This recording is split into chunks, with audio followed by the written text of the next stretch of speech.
साल भर की बात है। एक दिन शाम को हवा खाने जा रहा था कि महाशय नवीन से मुलाकात हो गई। मेरे पुराने दोस्त हैं, बड़े बेतकल्लुफ और मनचले। आगरे में मकान है, अच्छे कवि हैं। उनके कवि समाज में कई बार शरीक हो चुका हूँ। ऐसा कविता का उपासक मैंने नहीं देखा। पेशा तो वकालत, पर डूबे रहते हैं काव्य चिंतन में। आदमी ज़हीन है। मुकदमा सामने आया और उसकी तह तक पहुंच गए, इसलिए कभी कभी मुकदमे मिल जाते हैं, लेकिन कचहरी के बाहर अदालत या मुकदमे की चर्चा उनके लिए निषिद्ध है। अदालत की चारदीवारी के अंदर 4-5 घंटे वह वकील होते हैं। चारदीवारी के बाहर निकलते ही कवि हैं सिर से पांव तक। जब देखिए, कवि मंडल जमा है, कवि चर्चा हो रही है, रचनाएं सुन रहे हैं, मस्त हो होकर झूम रहे हैं, और अपनी रचना सुनाते समय तो उन पर एक तल्लीनता सी छा जाती है। कंठस्वर भी इतना मधुर है कि उनके पद बाण की तरह सीधे कलेजे में उतर जाते हैं। अध्यात्म में माधुर्य की सृष्टि करना, निर्गुण में सगुण की बहार दिखाना उनकी रचनाओं की विशेषता है। वो जब लखनऊ आते हैं, मुझे पहले सूचना दे दिया करते हैं। आज उन्हें अनायास लखनऊ में देखकर मुझे आश्चर्य हुआ, आप यहाँ कैसे? कुशल तो है? मुझे आने की सूचना तक न दी। बोले, भाईजान, एक जंजाल में फंस गया हूँ। आपको सूचित करने का समय न था। फिर आपके घर को मैं अपना घर समझता हूँ। इस तकल्लुफ की क्या जरूरत है कि आप मेरे लिए कोई विशेष प्रबंध करें? मैं एक जरूरी मुमामले में आपको कष्ट देने आया हूँ। इस वक्त की सैर को स्थगित कीजिए और चलकर मेरी विपत्ति कथा सुनिए। मैंने घबरा कर कहा, आपने तो मुझे चिंता में डाल दिया। आप और विपत्ति कथा, मेरे तो प्राण सूखे जाते हैं। घर चलिए, चित शांत हो तो सुनाऊं। बाल बच्चे तो अच्छी तरह हैं? हाँ, सब अच्छी तरह हैं। वैसी कोई बात नहीं है। तो चलिए, रेस्टोरेंट में कुछ जलपान तो कर लीजिए। नहीं भाई, इस वक्त मुझे जलपान नहीं सूझता। हम दोनों घर की ओर चले। घर पहुंचकर उनका हाथ मुंह धुलाया, शरबत पिलाया। इलायची पान खाकर उन्होंने अपनी विपत्ति कथा सुनानी शुरू की। कुसुम के विवाह में आप गए ही थे। उसके पहले भी आपने उसे देखा था।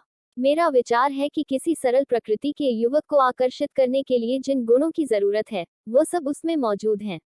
आपका क्या ख्याल है? मैंने तत्परता से कहा। मैं आपसे कहीं ज्यादा कुसुम का प्रशंसक हूँ। ऐसी लज्जाशील, सुघड़, सलीकेदार और विनोदिनी बालिका मैंने दूसरी नहीं देखी। महाशय नवीन ने करुण स्वर में कहा, वही कुसुम आज अपने पति के निर्दय व्यवहार के कारण रो रोकर प्राण दे रही है। उसका गौना हुए 1 साल हो रहा है। इस बीच में वह 3 बार ससुराल गई, पर उसका पति उससे बोलता ही नहीं। उसकी सूरत से बेजार है। मैंने बहुत चाहा कि उसे बुलाकर दोनों में सफाई करा दूं, मगर न आता है, न मेरे पत्रों का उत्तर देता है। न जाने क्या गांठ पड़ गई है कि उसने इस बेदर्दी से आंखें फेर ली। अब सुनता हूँ, उसका दूसरा विवाह होने वाला है। कुसुम का बुरा हाल हो रहा है। आप शायद उसे देखकर पहचान भी न सके। रात दिन रोने के सिवा दूसरा काम नहीं है। इससे आप हमारी परेशानी का अनुमान कर सकते हैं। जिंदगी की सारी अभिलाषाएं मिटी जाती हैं। हमें ईश्वर ने पुत्र न दिया, पर हम अपनी कुसुम को पाकर संतुष्ट थे और अपने भाग्य को धन्य मानते थे। उसे कितने लाड़ प्यार से पाला, कभी उसे फूल की छड़ी से भी न छुआ। उसकी शिक्षा दीक्षा में कोई बात उठा न रखी। उसने बीए नहीं पास किया, लेकिन विचारों की प्रौढ़ता और ज्ञान विस्तार में किसी ऊंचे दर्जे की शिक्षित महिला से कम नहीं। आपने उसके लेख देखे हैं? मेरा ख्याल है, बहुत कम देवियां वैसे लेख लिख सकती हैं। समाज, धर्म, नीति सभी विषयों में उसके विचार बड़े परिष्कृत हैं। बहस करने में तो वह इतनी पटु है कि मुझे आश्चर्य होता है। गृह प्रबंध में इतनी कुशल कि मेरे घर का प्रायः सारा प्रबंध उसी के हाथ में था, किंतु पति की दृष्टि में वह पांव की धूल के बराबर भी नहीं। बार बार पूछता हूँ, तूने उसे कुछ कह दिया है, या क्या बात है? आखिर वह क्यों तुझसे इतना उदासीन है? इसके जवाब में रोकर यही कहती है, मुझसे तो उन्होंने कभी कोई बातचीत ही नहीं की। मेरा विचार है कि पहले ही दिन दोनों में कुछ मनमुटाव हो गया। वह कुसुम के पास आया होगा और उससे कुछ पूछा होगा। उसने मारे शर्म के जवाब न दिया होगा। संभव है, उससे 2-4 बातें और भी की हों। कुसुम ने सिर न उठाया होगा। आप जानते ही हैं कि कितनी शर्मीली है। बस, पतिदेव रूठ गए होंगे। मैं तो कल्पना ही नहीं कर सकता कि कुसुम जैसी बालिका से कोई पुरुष उदासीन रह सकता है, लेकिन दुर्भाग्य को कोई क्या करे। दुखिया ने पति के नाम कई पत्र लिखे, पर उस निर्दयी ने एक का भी जवाब न दिया। सारी चिट्ठियां लौटा दी। मेरी समझ में नहीं आता कि उस पाषाण हृदय को कैसे पिघलाऊं। मैं अब खुद तो उसे कुछ लिख नहीं सकता। आप ही कुसुम की प्राण रक्षा करें, नहीं तो शीघ्र ही उसके जीवन का अंत हो जाएगा और उसके साथ हम दोनों प्राणी भी सिधार जाएंगे। उसकी व्यथा अब नहीं देखी जाती। नवीन जी की आंखें सजल हो गईं। मुझे भी अत्यंत क्षोभ हुआ। उन्हें तसल्ली देता हुआ बोला, आप इतने दिनों इस चिंता में पड़े रहे, मुझसे पहले ही क्यों न कहा? मैं आज ही मुरादाबाद जाऊंगा और उस लौंडे की इस बुरी तरह खबर लूंगा कि वह भी याद करेगा। बच्चा को जबरदस्ती घसीट कर लाऊंगा और कुसुम के पैरों पर गिरा दूंगा। नवीन जी मेरे आत्मविश्वास पर मुस्कुरा कर बोले, आप उससे क्या कहेंगे?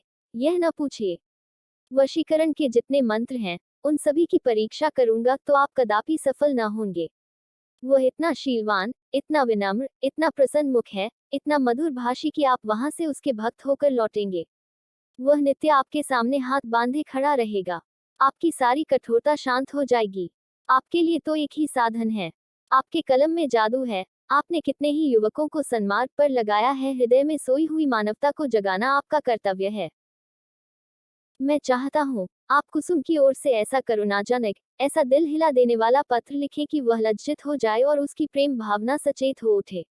मैं जीवन पर्यंत आपका आभारी रहूंगा। नवीन जी कवि ही तो ठहरे। इस तजवीज में वास्तविकता की अपेक्षा कवित्व ही की प्रधानता थी। आप मेरे कई गल्पों को पढ़कर रो पड़े हैं। इससे आपको विश्वास हो गया है कि मैं चतुर सपेरे की भांति जिस दिल को चाहूं, नचा सकता हूं। आपको यह मालूम नहीं कि सभी मनुष्य कवि नहीं होते, और न एक से भावुक। जिन गल्पों को पढ़कर आप रोए हैं, उन्हीं गल्पों को पढ़कर कितने ही सज्जनों ने विरक्त होकर पुस्तक फेंक दी है। पर इन बातों का वह अवसर न था। वो समझते कि मैं अपना गला छुड़ाना चाहता हूँ, इसलिए मैंने सहृदयता से कहा, आपको बहुत दूर की सूझी। और मैं इस प्रस्ताव से सहमत हूँ एल। और यद्यपि आपने मेरी करुणोत्पादक शक्ति का अनुमान करने में अत्युक्ति से काम लिया है, लेकिन मैं आपको निराश न करूंगा। मैं पत्र लिखूंगा और यथाशक्ति उस युवक की न्याय बुद्धि को जगाने की चेष्टा भी करूंगा। लेकिन आप अनुचित न समझे तो पहले मुझे वह पत्र दिखा दे जो कुसुम ने अपने पति के नाम लिखे थे। उसने पत्र तो लौटा ही दिए हैं, और यदि कुसुम ने उन्हें फाड़ नहीं डाला है, तो उसके पास होंगे। उन पत्रों को देखने से मुझे ज्ञात हो जाएगा कि किन पहलुओं पर लिखने की गुंजाइश बाकी है। नवीन जी ने जेब से पत्रों का एक पुलिंदा निकालकर मेरे सामने रख दिया और बोले, मैं जानता था आप इन पत्रों को देखना चाहेंगे, इसलिए इन्हें साथ लेता आया। आप इन्हें शौक से पढ़ें। कुसुम जैसी मेरी लड़की है, वैसी ही आपकी भी लड़की है। आपसे क्या पर्दा। सुगंधित, गुलाबी, चिकने कागज पर बहुत ही सुंदर अक्षरों में लिखे उन पत्रों को मैंने पढ़ना शुरू किया। मेरे स्वामी, मुझे यहाँ आए 1 सप्ताह हो गया, लेकिन आंखें पल भर के लिए भी नहीं झपकी। सारी रात करवटें बदलते बीत जाती है। बार बार सोचती हूँ, मुझसे ऐसा क्या अपराध हुआ कि उसकी आप मुझे ये सजा दे रहे हैं। आप मुझे झिड़के, घुड़के, कोसे, इच्छा हो तो मेरे कान भी पकड़े, मैं इन सभी सजाओं को सहर्ष सह लूंगी, लेकिन यह निष्ठुरता नहीं सही जाती। मैं आपके घर 1 सप्ताह रही। परमात्मा जानता है कि मेरे दिल में क्या क्या अरमान थे। मैंने कितनी बार चाहा कि आपसे कुछ पूछे, आपसे अपने अपराधों को क्षमा कराऊं, लेकिन आप मेरी परछाई से भी दूर भागते थे। मुझे कोई अवसर न मिला। आपको याद होगा कि जब दोपहर को सारा घर सो जाता था, तो मैं आपके कमरे में जाती थी और घंटों सिर झुकाए खड़ी रहती थी, पर आपने कभी आंख उठाकर न देखा। उस वक्त मेरे मन की क्या दशा होती थी, इसका कदाचित आप अनुमान न कर सकेंगे। मेरी जैसी अभागिनी स्त्रियां इसका कुछ अंदाज कर सकती हैं। मैंने अपनी सहेलियों से उनकी सुहागरात की कथाएं सुन सुनकर अपनी कल्पना में सुखों का जो स्वर्ग बनाया था, उसे आपने कितनी निर्दयता से नष्ट कर दिया। मैं आपसे पूछती हूँ, क्या आपके ऊपर मेरा कोई अधिकार नहीं है? अदालत भी किसी अपराधी को दंड देती है, तो उस पर कोई न कोई अभियोग लगाती है, गवाहियां लेती है, उनका बयान सुनती है। आपने तो कुछ पूछा ही नहीं। मुझे अपनी खता मालूम हो जाती, तो आगे के लिए सचेत हो जाती। आपके चरणों पर गिरकर कहती, मुझे क्षमा दान दो। मैं शपथ पूर्वक कहती हूँ, मुझे कुछ नहीं मालूम, आप क्यों रुष्ट हो गए। संभव है, आपने अपनी पत्नी में जिन गुणों को देखने की कामना की हो, वे मुझ में न हो। बेशक मैं अंग्रेजी नहीं पढ़ी, अंग्रेजी समाज की रीति नीति से परिचित नहीं, न अंग्रेजी खेल ही खेलना जानती हूँ। और भी कितनी ही त्रुटियां मुझ में होंगी, मैं जानती हूँ कि मैं आपके योग्य न थी। आपको मुझसे कहीं अधिक रूपवती, गुणवती, बुद्धिमती स्त्री मिलनी चाहिए थी, लेकिन मेरे देवता, दंड अपराधों का मिलना चाहिए, त्रुटियों का नहीं। फिर मैं तो आपके इशारे पर चलने को तैयार हूँ। आप मेरी दिलजोई करें, फिर देखिए, मैं अपनी त्रुटियों को कितनी जल्द पूरा कर लेती हूँ। आपका प्रेम कटाक्ष मेरे रूप को प्रदीप्त, मेरी बुद्धि को तीव्र और मेरे भाग्य को बलवान कर देगा। वह विभूति पाकर मेरी क्याकल्प हो जाएगी। स्वामी, क्या आपने सोचा है, आप ये क्रोध किस पर कर रहे हैं? वह अबला, जो आपके चरणों पर पड़ी हुई आपसे क्षमादान मांग रही है, जो जन्म जन्मांतर के लिए आपकी चेरी है, क्या इस क्रोध को सहन कर सकती है? मेरा दिल बहुत कमजोर है। मुझे रुलाकर आपको पश्चाताप के सिवा और क्या हाथ आएगा? इस क्रोधिग्नि की एक चिनगारी मुझे भस्म कर देने के लिए काफी है। अगर आपकी यह इच्छा है कि मैं मर जाऊं, तो मैं मरने के लिए तैयार हूं, केवल आपका इशारा चाहती हूं। अगर मरने से आपका चित्त प्रसन्न हो, तो मैं बड़े हर्ष से अपने को आपके चरणों पर समर्पित कर दूंगी। मगर इतना कहे बिना नहीं रहा जाता कि मुझमें 100 ऐब हों, पर एक गुण भी है। मुझे दावा है कि आपकी जितनी सेवा मैं कर सकती हूँ, उतनी कोई दूसरी स्त्री नहीं कर सकती। आप विद्वान हैं, उदार हैं, मनोविज्ञान के पंडित हैं। आपकी लौड़ी आपके सामने खड़ी दया की भीख मांग रही है। क्या उसे द्वार से ठुकरा दीजिएगा? आपकी अपराधिनी कुसुम ये पत्र पढ़कर मुझे रोमांच हो आया। ये बात मेरे लिए असह्य थी कि कोई स्त्री अपने पति की इतनी खुशामद करने पर मजबूर हो जाए। पुरुष अगर स्त्री से उदासीन रह सकता है, तो स्त्री उसे क्यों नहीं ठुकरा सकती? वह दुष्ट समझता है कि विवाह ने एक स्त्री को उसका गुलाम बना दिया। वह उस अबला पर जितना अत्याचार चाहे करे, कोई उसका हाथ नहीं पकड़ सकता, कोई चू भी नहीं कर सकता। पुरुष अपनी दूसरी, तीसरी, चौथी शादी कर सकता है, स्त्री से कोई संबंध न रखकर भी उस पर उसी कठोरता से शासन कर सकता है। वह जानता है कि स्त्री कुल मर्यादा के बंधनों में जकड़ी हुई है, उसे रो रोकर मर जाने के सिवा और कोई उपाय नहीं है। अगर उसे भय होता कि औरत भी उसकी ईंट का जवाब पत्थर से नहीं, ईंट से भी नहीं, केवल थप्पड़ से दे सकती है, तो उसे कभी इस बदमिजाजी का साहस ना होता। बेचारी स्त्री कितनी विवश है। शायद मैं कुसुम की जगह होता, तो इस निष्ठुरता का जवाब इसकी 10 गुनी कठोरता से देता। उसकी छाती पर मूंद दिलता, संसार के हैसने की जरा भी चिंता न करता। समाज अबलाओं पर इतना जुल्म देख सकता है और चू तक नहीं करता, उसके रोने या हैसने की मुझे जरा भी परवाह ना होती।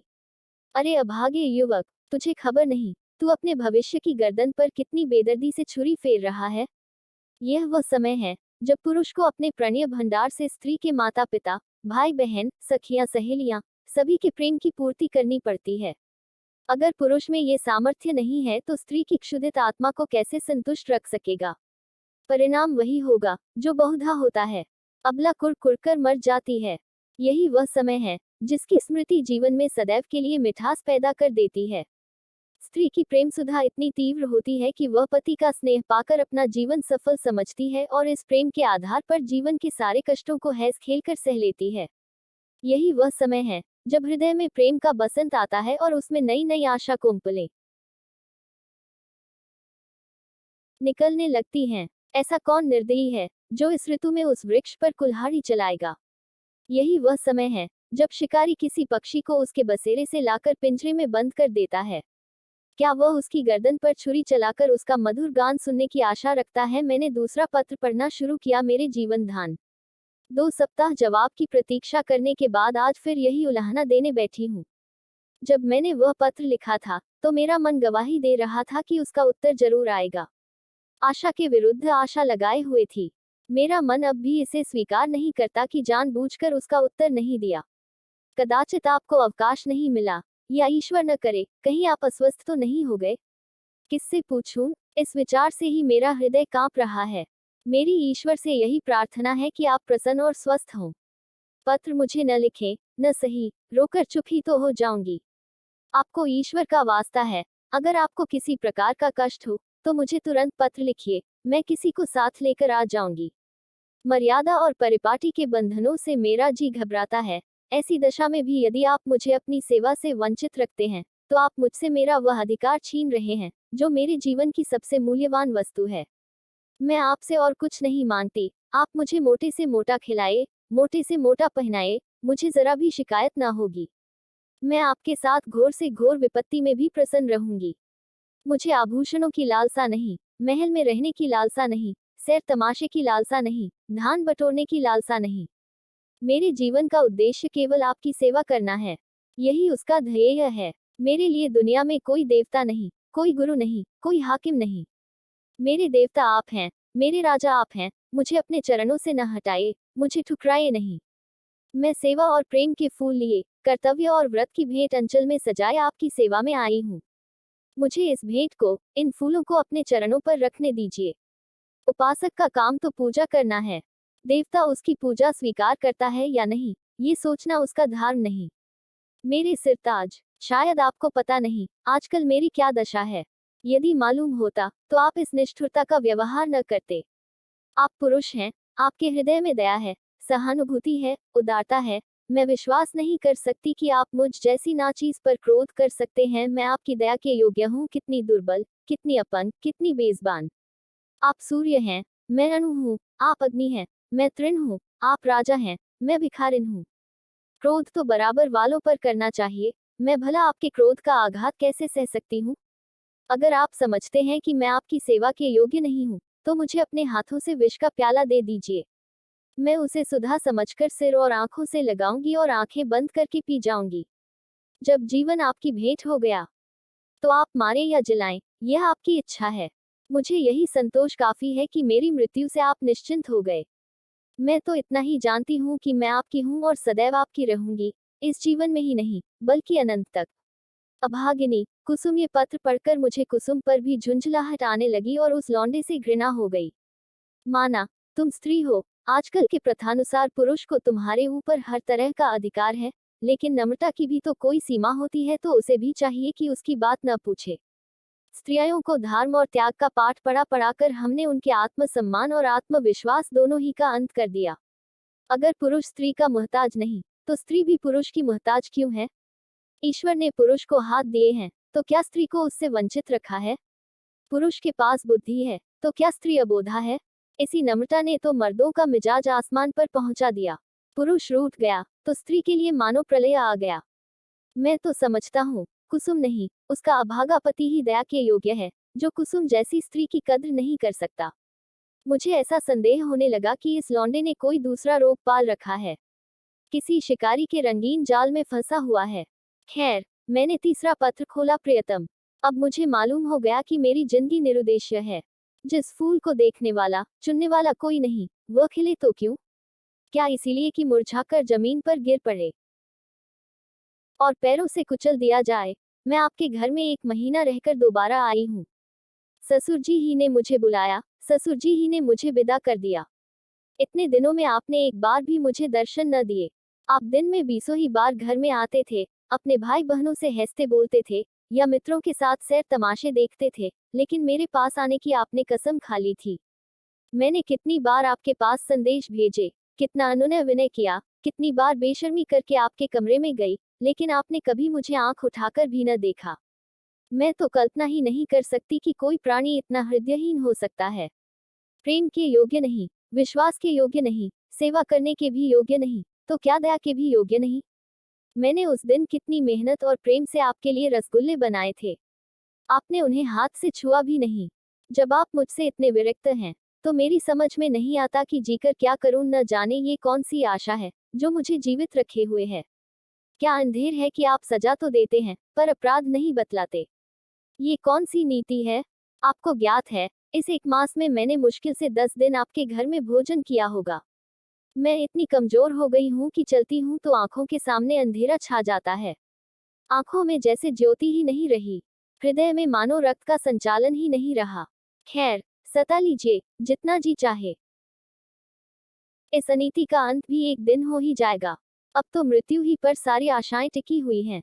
अब मुझे प्रतीत हो रहा है कि मेरे मरने की खबर पाकर आप उछलेंगे और हल्की सांस लेंगे। आपकी आंखों से आंसू की एक बूंद भी न गिरेगी, पर यह आपका दोष नहीं, मेरा दुर्भाग्य है। उस जन्म में मैंने कोई बहुत बड़ा पाप किया था। मैं चाहती हूँ मैं भी आपकी परवाह न करूं, आप ही की भांति आपसे आंखें फेर लूं, मुंह फेर लूं, दिल फेर लूं, लेकिन न जाने क्यों मुझमें वह शक्ति नहीं है। क्या लता वृक्ष की भांति खड़ी रह सकती है? वृक्ष के लिए किसी सहारे की जरूरत नहीं। लता वह शक्ति कहाँ से लाए? वह तो वृक्ष से लिपटने के लिए पैदा की गई है। उसे वृक्ष से अलग कर दो और वह सूख जाएगी। मैं आपसे पृथक अपने अस्तित्व की कल्पना ही नहीं कर सकती। मेरे जीवन की हर एक गति, प्रत्येक विचार, प्रत्येक कामना में आप मौजूद होते हैं। मेरा जीवन वह वृत्त है जिसके केंद्र आप हैं। मैं वह हार हूँ जिसके प्रत्येक फूल में आप धागे की भांति घुसे हैं। उस धागे के बगैर हार के फूल बिखर जाएंगे और धूल में मिल जाएंगे। मेरी एक सहेली है, शन्नो। उसका इस साल पाणी ग्रहण हो गया है।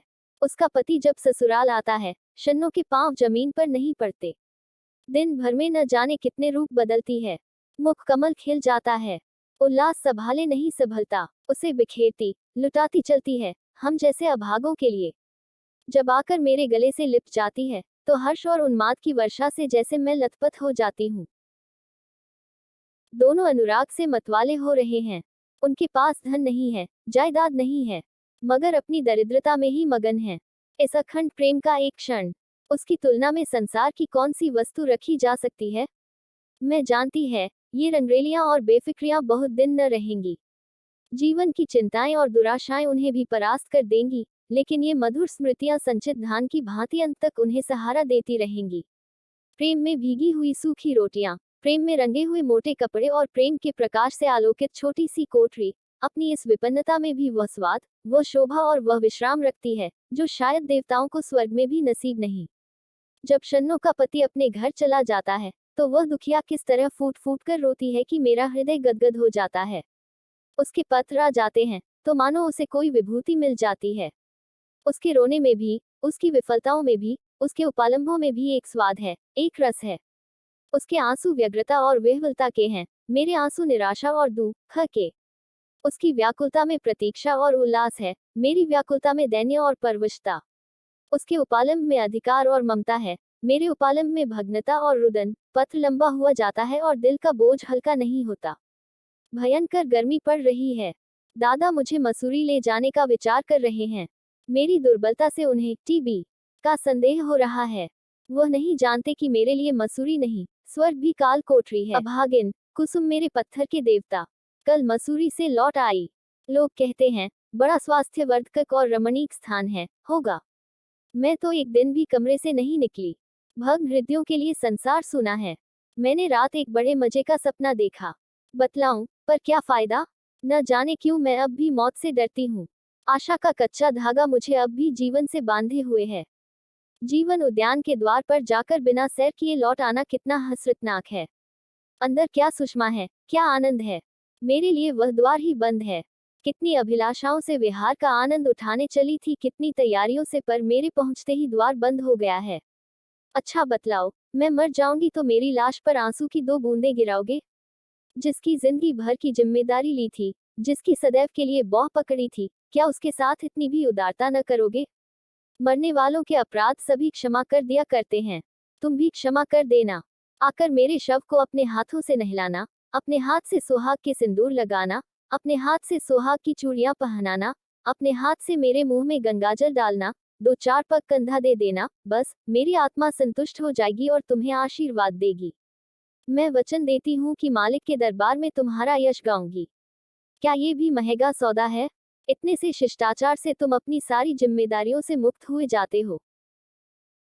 आह, मुझे विश्वास होता कि तुम इतना शिष्टाचार करोगे, तो मैं कितनी खुशी से मौत का स्वागत करती। लेकिन मैं तुम्हारे साथ अन्याय न करूंगी। तुम कितने ही निष्ठुर हो, इतने निर्दयी नहीं हो सकते।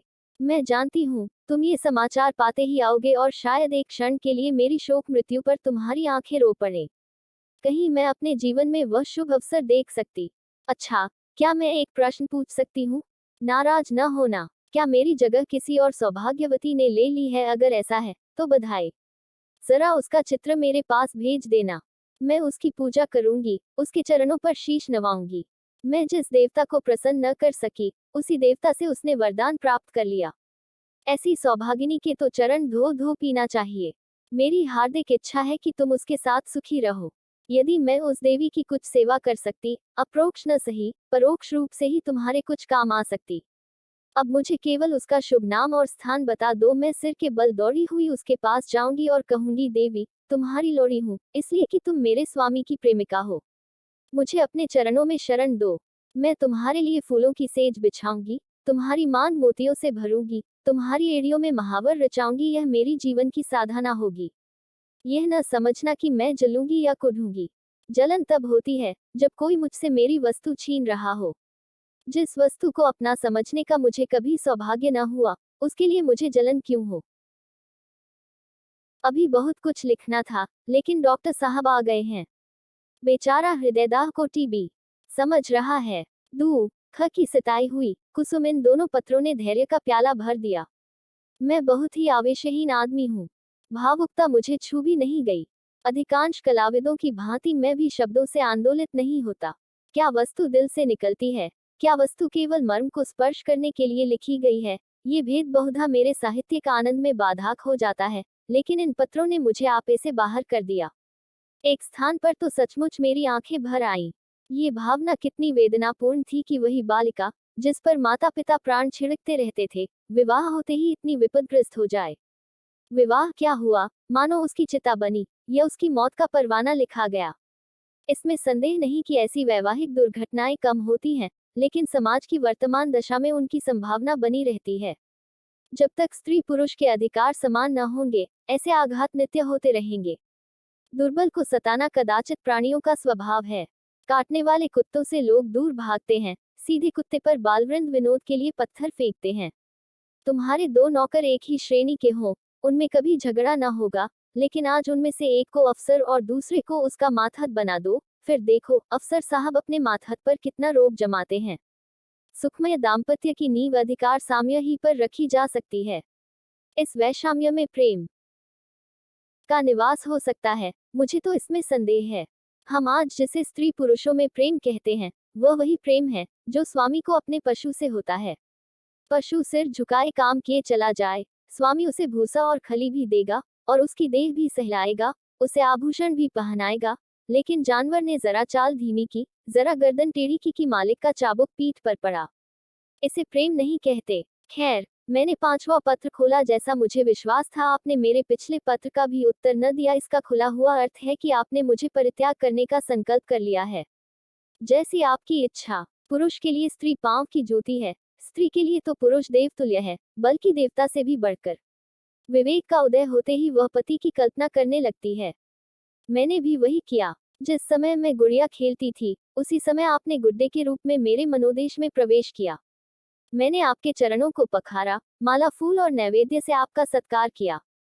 कुछ दिनों के बाद कहानियां सुनने और पढ़ने की चाट पड़ी, तब आप कथाओं के नायक के रूप में मेरे घर आए। मैंने आपको हृदय में स्थान दिया। बाल्यकाल ही से आप किसी न किसी रूप में मेरे जीवन में घुसे हुए थे। वे भावनाएं मेरे अंतस्तल की गहराइयों तक पहुंच गई हैं। मेरे अस्तित्व का एक एक अणु उन भावनाओं से गुंथा हुआ है। उन्हें दिल से निकाल डालना सहज नहीं है। उसके साथ मेरे जीवन के परमाणु भी बिखर जाएंगे। लेकिन आपकी यही इच्छा है तो यही सही। मैं आपकी सेवा में सब कुछ करने को तैयार थी। अभाव और विपन्नता का तो कहना ही क्या, मैं तो अपने को मिटा देने को भी राजी थी। आपकी सेवा में मिट जाना ही मेरे जीवन का उद्देश्य था। मैंने लज्जा और संकोच का परित्याग किया, आत्मसम्मान को पैरों से कुचला, लेकिन आप मुझे स्वीकार नहीं करना चाहते। मजबूर हूँ। आपका कोई दोष नहीं। अवश्य मुझसे कोई ऐसी बात हो गई है जिसने आपको इतना कठोर बना दिया है। आप उसे जबान पर लाना भी उचित नहीं समझते। मैं इस निष्ठुरता के सिवा और हर एक सजा झेलने को तैयार थी। आपके हाथ से जहर का प्याला लेकर पी जाने में मुझे विलंब न होता, किंतु विधि की गति निराली है। मुझे पहले इस सत्य के स्वीकार करने में बाधा थी कि स्त्री पुरुष की दासी है। मैं उसे पुरुष की सहचरी, अर्धांगिनी समझती थी, पर अब मेरी आंखें खुल गईं। मैंने कई दिन हुए एक पुस्तक में पढ़ा था कि आदिकाल में स्त्री पुरुष की उसी तरह संपत्ति थी, जैसा गाय बैल या खेतबाड़ी। पुरुष को अधिकार था स्त्री को बेचे, गिरो रखे या मार डाले। विवाह की प्रथा उस समय केवल ये थी कि वर पक्ष अपने सूर सामंतों को लेकर सशस्त्र आता था, कन्या को उड़ा ले जाता था। कन्या के साथ कन्या के घर में रुपया पैसा, अनाज या पशु जो कुछ उसके हाथ लग जाता था, उसे भी उठा ले जाता था। वो स्त्री को अपने घर ले जाकर उसके पैरों में बेड़ियां डालकर घर के अंदर बंद कर देता था। उसके आत्मसम्मान के भावों को मिटाने के लिए यह उपदेश दिया जाता था कि पुरुष ही उसका देवता है, सोहाग स्त्री की सबसे बड़ी विभूति है। आज कई हजार वर्षों के बीतने पर पुरुष के उस मनोभाव में कोई परिवर्तन नहीं हुआ। पुरानी सभी प्रथाएं कुछ विकृत या संस्कृत रूप में मौजूद हैं। आज मुझे मालूम हुआ कि उस लेखक ने स्त्री समाज की दशा का कितना सुंदर निरूपण किया था। अब आपसे मेरा सविनय अनुरोध है, और यही अंतिम अनुरोध है, कि आप मेरे पत्रों को लौटा दें। आपके दिए हुए गहने और कपड़े अब मेरे किसी काम के नहीं। इन्हें अपने पास रखने का मुझे कोई अधिकार नहीं। आप जिस समय चाहें वापस मंगवा लें। मैंने उन्हें एक पेटारी में बंद करके अलग दिया है। उसकी सूची भी वही रखी हुई है, मिला लीजिएगा। आज से आप मेरी जबान या कलम से कोई शिकायत न सुनेंगे। इस भ्रम को भूलकर भी दिल में स्थान न दीजिएगा कि मैं आपसे बेवफाई या विश्वासघात करूंगी। मैं इसी घर में कुड़ कर मर जाऊंगी, पर आपकी ओर से मेरा मन कभी मैला ना होगा।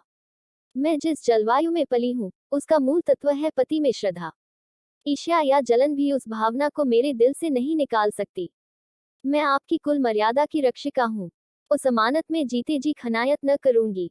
अगर मेरे बस में होता तो मैं उसे भी वापस कर देती, लेकिन यहाँ मैं भी मजबूर हूँ और आप भी मजबूर हैं।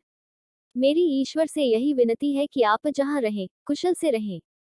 जीवन में मुझे सबसे कटु अनुभव जो हुआ, वह यही है कि नारी जीवन अधम है अपने लिए, अपने माता पिता के लिए, अपने पति के लिए। उसकी कदर न माता के घर में है, न पति के घर में। मेरा घर शोकागार बना हुआ है। अम्मा रो रही हैं, दादा रो रहे हैं, कुटुंब के लोग रो रहे हैं। एक मेरी जात से लोगों को कितनी मानसिक वेदना हो रही है। कदाचित वे सोचते होंगे, ये कन्या कुल में न आती तो अच्छा होता। मगर सारी दुनिया एक तरफ हो जाए, आपके ऊपर विजय नहीं पा सकती। आप मेरे प्रभु हैं। आपका फैसला अटल है। उसकी कहीं अपील नहीं, कहीं फरियाद नहीं। खैर, आज से ये कांड समाप्त हुआ। अब मैं हूँ और मेरा दलित, भग्न हृदय। हसरत यही है कि आपकी कुछ सेवा न कर सकी। अभागिनी, कुसुम मालूम नहीं, मैं कितनी देर तक मूक वेदना की दशा में बैठा रहा कि महाशय नवीन बोले, आपने इन पत्रों को पढ़कर क्या निश्चय किया? मैंने रोते हुए हृदय से कहा, अगर इन पत्रों ने उस नर पिशाच के दिल पर कोई असर न किया, तो मेरा पत्र भला क्या असर करेगा? इससे अधिक करुणा और वेदना मेरी शक्ति के बाहर है। ऐसा कौन सा धार्मिक भाव है जिसे इन पत्रों में स्पर्श न किया गया हो? दया, लज्जा, तिरस्कार, न्याय, मेरे विचार में तो कुसुम ने कोई पहलू नहीं छोड़ा। मेरे लिए अब यही अंतिम उपाय है कि उस शैतान के सिर पर सवार हो जाऊं और उससे मुंह दर मुंह बातें करके इस समस्या की तह तक पहुंचने की चेष्टा करूं।